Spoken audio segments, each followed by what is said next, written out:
Being the undisputed champion and holding all 4 major championships at the same time is a legendary accomplishment that is greatly valued by fighters, fans, and analysts alike. In virtually all of his most important fights, Charlo has shown impressive power in the ring. Thus, keep watching this video since it will provide you with an overview of 5 of his most impressive fights. When Harrison suffered an ankle injury that required him to postpone the fight, it became necessary to find a replacement opponent for Jermell. Thus, Jorge Cota, a veteran Mexican slugger, decided to fight Jermell Charlo. As Charlo fought his way inside, he was able to evade the majority of Cota's attempts because of his speed, defensive prowess, and agility. In the 3rd round, he scored a decisive victory by knocking out Cota with an exquisite overhand counter right that sent him crashing to the ground. When he stood, he was still unsteady on his feet. As soon as the action restarted, Charlo pounced on Cota with a flawless 1-2, knocking him out cold before referee Jay Nady stopped the fight and waved off the contest. When asked to compare his most recent performance to the one he should have had against Harrison, Charlo said, "I'm a much better fighter. Harrison should count himself lucky that he didn't accept a fight with me this time." It's possible that it was this performance that gave the rest of the division fair warning about Jermell's dominance at 154 pounds and positioned him as the man to beat. The agile Hatley was a good fighter and puncher in equal measure, but the champion was just too much for him to handle. When Charlo landed a right hand to Hatley's temple in the 3rd round, the action picked up a significant amount of steam. Even though Hatley made it through the round, he wouldn't be around for much longer.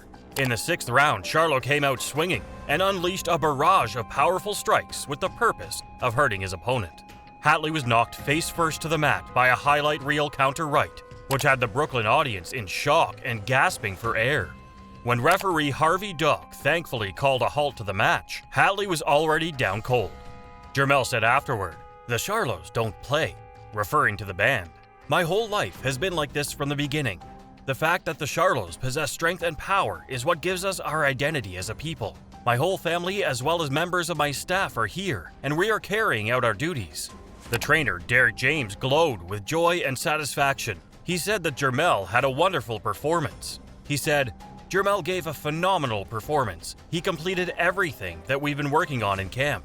Charlo seemed to be headed for a fight for a world championship. However, he couldn't go on unless he defeated the seasoned Alcine first. Charlo established his jab early on and gained control of the fight as it was taking place in front of his friends, family, and Houston, his hometown. As he swarmed Alcine in the 3rd and 4th rounds, the right hand was sure to come shortly after. The decisive 6th was a particularly bloody one. It started out with 2 rights from Charlo, the second one knocking Alcine down cold. The Canadian stood his ground and fought back bravely. Charlo did not accept defeat and continued to pile on the pressure until the referee, John Shorrell, had enough. "I wanted to load up and show that I have power," Charlo said of his first knockdown in almost 2 years. He added, "I was getting through to him, and I knew I was wearing him down. I'm getting older, stronger, and wiser with each fight, and I'm improving as a result. Everything that was shown today is the result of a lot of hard effort put in throughout the training." Charlo saw a significant promotion as a result of this fight. Jermell anticipated that John Jackson would put up a win when they fought for Jermell's first ever world championship. The native of St. Thomas, however, had different ideas, and he intended to outbox his opponent from the outside utilizing his jab, his fast hands, and his feet. As the 8th round was about to begin, it seemed as if Charlo had no answers. He was down on the scorecards by a significant margin and seemed to be in danger of losing the fight. One shot was all it took to alter all of it. As soon as Jackson walked in, Charlo unleashed an overhand right, and then 2 strong lefts immediately after that. As Jackson's head was resting between the ropes, he seemed to be bewildered and looked aside, as if he was ignorant of where he was. As a happy Charlo leapt into the arms of his trainer Derek James, the referee, Tony Weeks, instantly stepped in to prevent Jackson from receiving any additional punishment.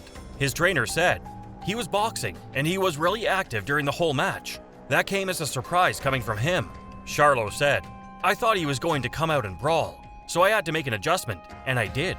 When he began to slow down, I was able to catch up to him and take a shot at him. Because I was aware that he would have been able to return if he had persisted, I felt compelled to beat him." The verbal exchanges that preceded this bout helped to make it one of the most important of 2017. Charlo, the reigning 154-pound champion who is heading for glory, and Lubin, the hottest young fighter in the game who thought his moment had arrived and wasn't afraid to tell anybody listening about it.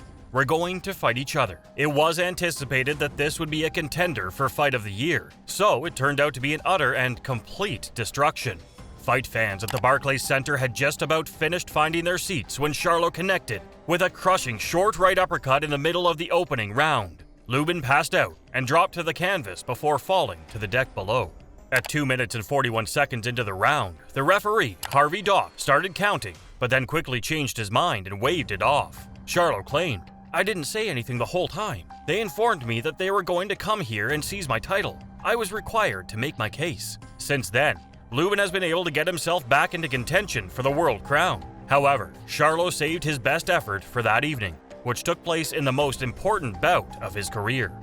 Because of his accurate assessments and quick changes, the younger Charlo twin is often singled out for praise for his excellent ring IQ. It has happened more than once that he has been behind on the scorecards, but he has been able to turn the tables in later rounds or immediately kill off his opponents. Because Iron Man prefers to box more at the beginning of the battle, and then sit a lot more on his punches in the second part of the fight, he tends to grow stronger in the end rounds of the fight. For example, Charlo is required to move around a lot throughout his fights with Castano, keep off the ropes, and counter his opponent's attacks. The champion at 154 pounds maintained his ground more against Harrison, and swapped and jabbed more often versus Jason Rosario, to mention a few of the varied strategies he used. His ability is also seen in the spaces in between. Jermell, in contrast to his brother, has had to overcome obstacles in order to achieve success. First, he had to avenge a loss to Tony Harrison, and then he had to convincingly defeat Brian Castano after drawing with him the first time they faced each other. Charlo was victorious in each of their rematches because of his brilliant adaptations, which allowed him to dominate the competition. Jermell Charlo is a fearsome puncher, but cannot be considered a knockout artist due to the fact that just 19 of his 35 victories have come through knockout. But he has incredibly efficient punching mechanics, which are the single most important contribution to the thudding power he possesses in both the left hook and the right cross. When he lands his right cross with full extension and pivot, it is a piece of beauty. Charlo often possesses a commanding angle on the left side of his opponents during the most damaging occasions of their matchup. The fact that Charlo's knockout ratio actually rose over the years he was competing for the title demonstrates that he relies more on technique and location than on sheer power to put away his opponents. Even though he has stepped up in weight to challenge Canelo Alvarez at 168 pounds, the undisputed king of the light middleweight class still has some work to do in the division. Regardless of the result of his bout with Canelo, Charlo is certain to keep us entertained in the near future with a number of other significant battles. Jermell Charlo is someone you shouldn't miss seeing, since he has a style that is enjoyable to watch for boxing fans of all levels, from the most casual fans to the most discerning boxing fans. Leave a comment below telling us which of the fights most impressed you and why. And that wraps things up. We appreciate you taking the time to watch this video. Please hit the subscribe button, and we'll see you in the next one.